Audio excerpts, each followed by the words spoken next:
Actually, I volunteered to go to Vietnam.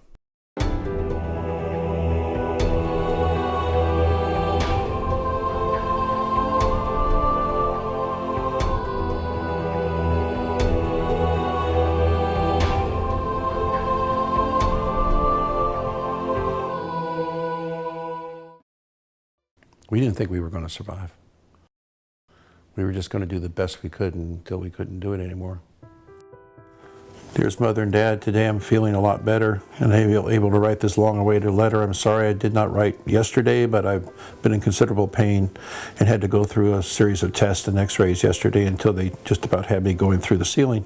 In the last 3 weeks, I've been in many long and hard battles and almost always outnumbered by the VC. To tell you a little about my job, I'm the 1st Platoon Leader in Charlie Troop, 3rd Squadron, 4th Cavalry. That is up until the 3rd of March. I had a platoon. That was the day I got hit, but I have never seen such carnage and bloodshed.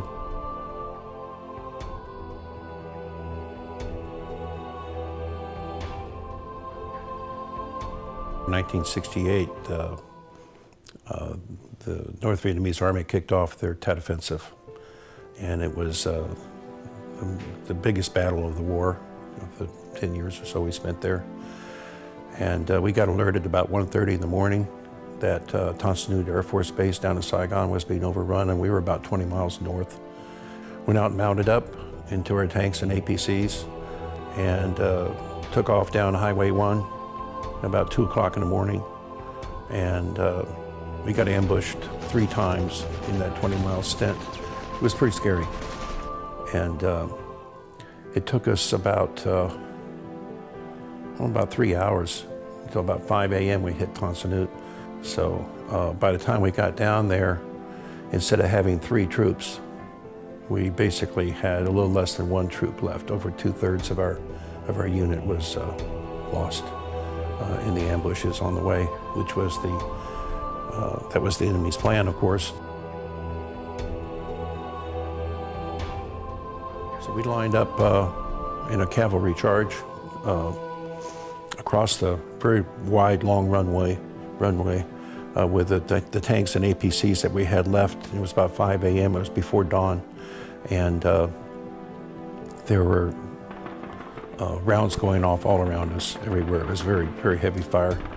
And we basically lined up our 90mm tank guns, started firing canister rounds, which is like a big shotgun round, 90mm, and 50 calibers and 7.62s and M16s. And we just rolled down the runway, and we were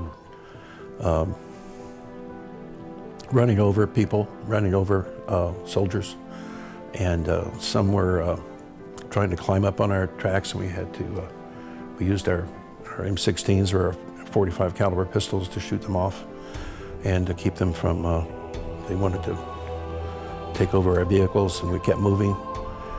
And that battle went on for about an hour and a half.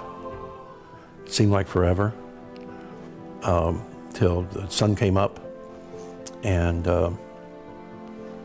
by that time, I was the only officer still alive on the ground. The next day after that, the 2nd of February, we were back out in the field again, escorting a convoy, or securing a fire support base, or securing a night defensive position. We were in firefights every day and every night, and we always get attacked before dawn. Never fail. We start out every time with one of our tracks being blown up by an RPG. And then all hell would break loose, and then we could shoot back. We'd keep fighting until we killed everybody. It was a long, hard, horrifying day. As the battle drew on, we kept picking up more and more men, heads, legs, arms, hands, pieces. All over the place. Men were plastered all over the inside of some of the APCs, and there was no way to get them out so that their family could have at least some remains. I've gotten sick many times at the sight of men dismembered and blown all to hell, and I believe I will continue to do so. is something I will never understand or become used to. I lost many good men. I'm going to have to wrap this up pretty soon. I have many letters to write to the wives and families of those men who have died under my command. It is one of the hardest things in the world to do, and as a result, my fellow officers never bother. It is my firm belief, however, that maybe in some small way, I can bring some comfort to the hearts of their loved ones.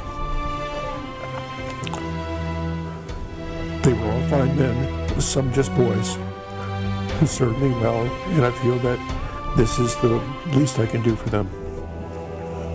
I'm a very lucky man. The good Lord is watching over me, so your prayers are being answered. Please keep them up. He's listening.